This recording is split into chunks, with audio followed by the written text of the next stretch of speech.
understanding. Yeah. Right here. Like, grab it. Oh, they found it. It's stuck to the rock. Oh, it's stuck. Who wants to touch it? If you're careful, you might be able to unfix it from the rock. Now, if you're very curious about sea hares, now that we found one right here, it's very slimy.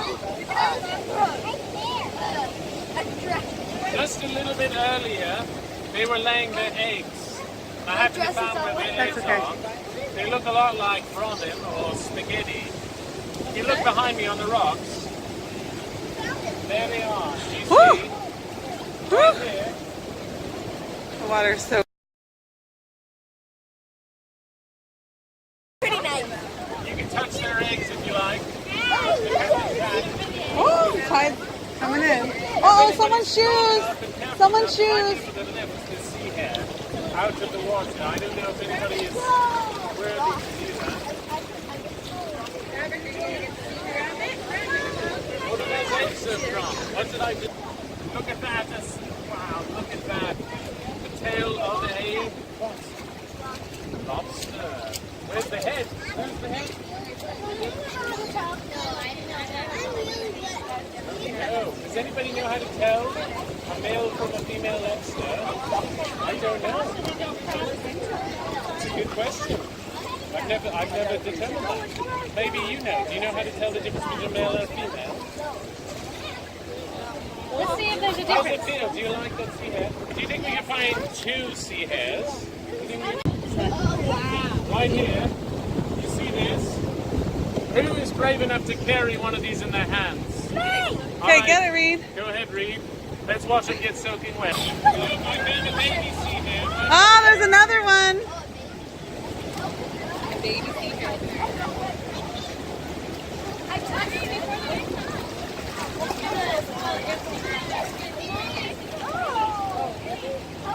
Hey, who wants to hold one? Oh my gosh. Look at that. All right. Come here.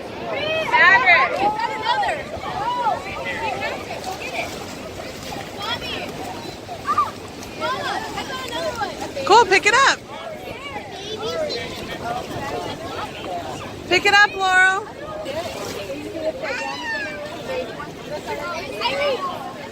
Look at the one that got ready? Irene, what's that?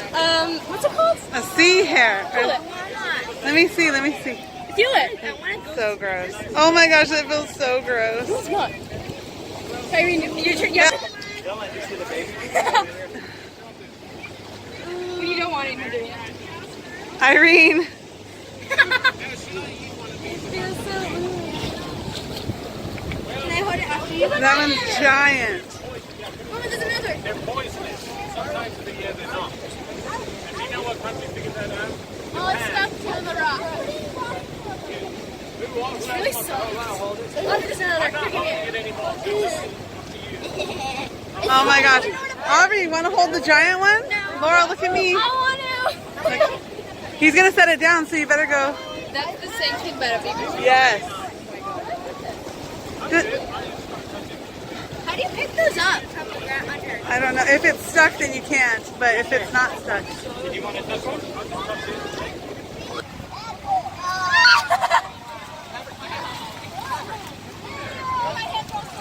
Another one. Male or female? Ready? A whole bunch. Are you looking for your mama? Yeah. Yeah, that's fine. Go ahead. Yeah. But you won't be able to go deep enough, but you can try.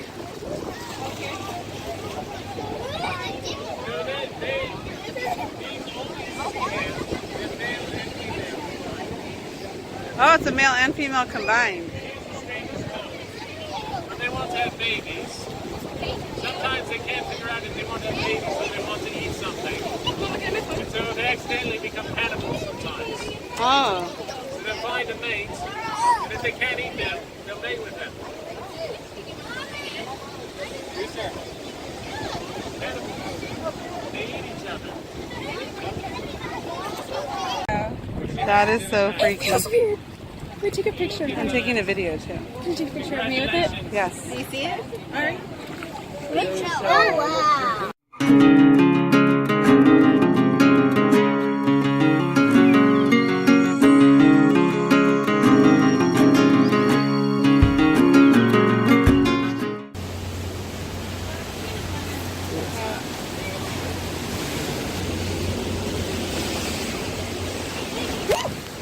Wow, that was fun.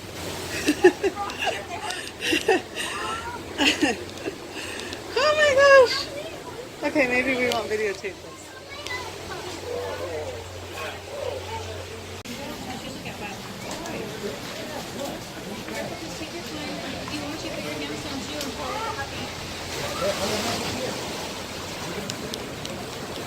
It's super slippery. Oops, sorry. Sorry.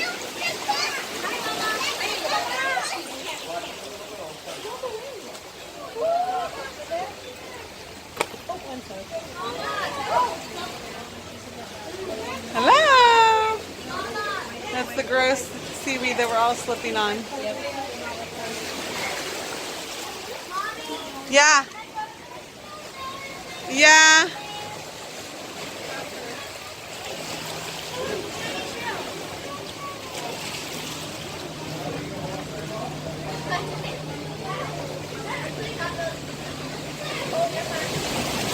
Here comes water. Oh, it's so cold.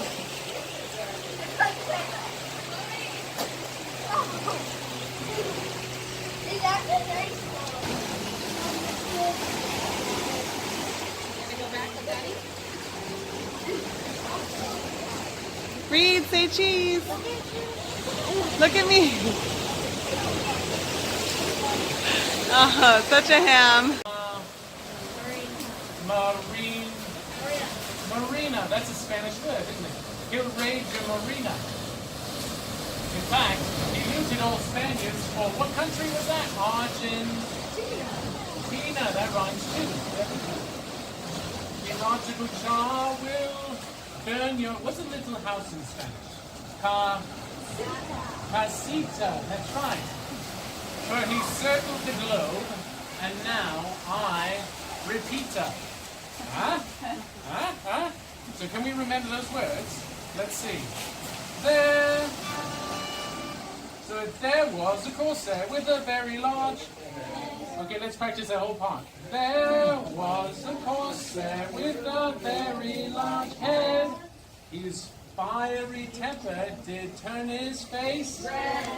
When barking new orders, his crew jumped the for his breath was so hot it burned off there. Irachagucha will rage your marina, for he looted all Spaniards for Argentina. Irachagucha will burn your car, for he circled the globe and now I repeat. Oh, we have to do it again? Oh, dear. Can we remember it? Ready? There. No, you're all staring at me. But anyway, you get the picture. So, Irachagucha, he has this ship called La Argentina. It's weighted down with all sorts of guns, ammunition, and he has a crew, lots of sailors. And this is, let's see, what's the year? This is 1818. In fact, it's December. And he's actually gone around the world. He was the first Argentinian to circumnavigate the globe. And he had gone all the way around and eventually ended up at the Philippines, did some business there, and then eventually ended up in a cluster of islands off our coast. I don't know if you've heard of these islands. Or starvation. Eventually they gave up. So they rode back without finding that key there to that tree. So eventually, years and years and years and years passed, and the San Juan kept on a mission and changed hands, and eventually there was a padre who wrote this story about the pirate who came and about the lost treasure. He wrote it down in a book called Capistrano Nights that ended up in the libraries. And eventually that woodland had shrunk. People had chopped down all the trees except a few. and they turned it into a park. You may have been there. It's off of Ortega Highway. Do you know the name of this park? It's named after a famous ghost, a friendly ghost. You know, Casper's, that's right, Casper's Park. There's lots of deer there, lots of old oaks. So it's a park now, it's a wilderness park, which has very strict rules. And one day, late in the day, a new ranger, he's very excited, he just borrowed this book from the library that has a chapter about the only pirate that set sail for Orange County back in 1880. And he sits back at his desk, opens that chapter, and starts to read when the door opens to the visitor center. And this man, this hiker, comes in and says, "Excuse me." And this ranger was very upset. He was very excited to read his new book. His ship was almost over, so he didn't even look up from his book. He said, "Excuse me, what do you want?" And the hiker said, "You know, I found this rusty old key nailed to the trunk of the tree. Do you want it?" And without even looking up from his book, he said, "No, it's trash. This is a wilderness area. Just throw it away or take it home. We don't want it." It's like, "Oh, you should. It looks very old. Go home. We're about to close. Sorry, it's trash. Go away." And so the hiker says, "Oh, well," and walks out. Meanwhile, the ranger continues to read this chapter, and then he closes up the center. And that night, he's finishing the chapter in his bed when he gets to the point about the treasure. And his eyes get real warm. And he starts sweating and shaking because he realizes what he had done. He didn't even look at the face of this gentleman who had this rusty old key. He knew what that key was for. It was for the treasure buried at the base of that tree. So the next day he told all his ranger friends, and they were so upset with him. "What, you daft? How could you send him away without even asking his name and looking at his face?" "Oh, I'm sorry. We'll put an ad in the paper. Maybe this person doesn't know the story. Maybe they'll just return the key." So they put an ad in the paper. Obviously they had no description for the hiker. And they just said, "If you found a rusty old key, the Caspers, please see us at the visitor center." Now 1 week turned into 2, and then there was a month that passed by and nobody came. And he realized it was a futile effort. They were never going to find this man or the key. But at night, after work hours, they would go into the park with shovels and start digging in the base of each tree. Now you're not allowed to do this in the park. It's a wilderness park. And if you're not careful, you might damage these ancient trees that could be 1,000 years old.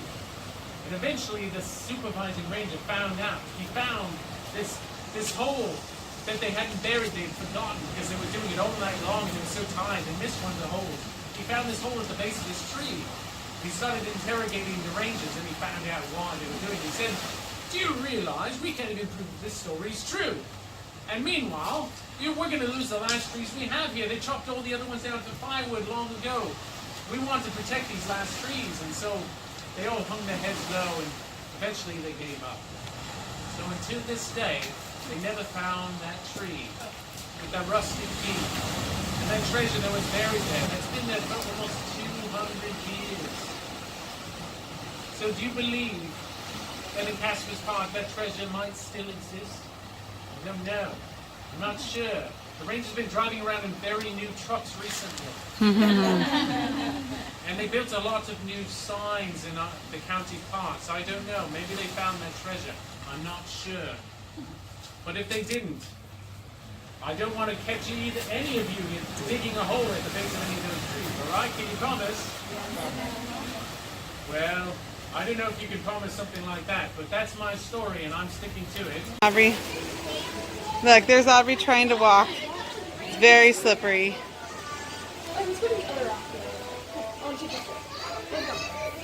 Well, she did much better than I. This is the cave.